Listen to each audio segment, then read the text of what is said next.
Hello friends, তোমাদের জন্য দেখো আজকে ট্যাংরা মাছের রেসিপি নিয়ে এসেছি। খুবই ইজি একটা রেসিপি। তো এখানে আমি রসুন, আদা, কাঁচা লঙ্কা, একটু সাদা জিরে বেটে নিয়েছি।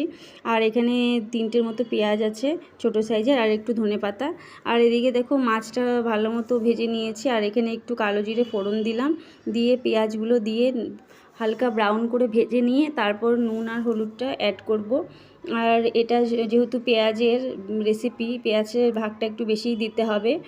আর দেখো এখানে আমার হয়ে গেছে। এটা নাড়াচাড়া দিয়ে এর মধ্যে এখন মশলা অ্যাড করে দিলাম।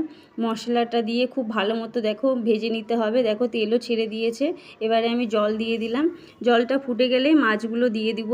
তোমাদের কার কার এরকম রেসিপি আরও দেখতে চাও, ভালো লাগে যদি আমার রেসিপি, তাহলে তোমরা কমেন্ট করে জানাবে। তো দেখো এখানে মাছটা দিয়ে এটা ফুটেও গিয়েছে, এটা হয়ে গেছে। এবার ধনেপাতা দিয়ে নামিয়ে নিলাম। কেমন লাগলো আজকের আমার রেসিপি কমেন্ট করে অবশ্যই জানাবে।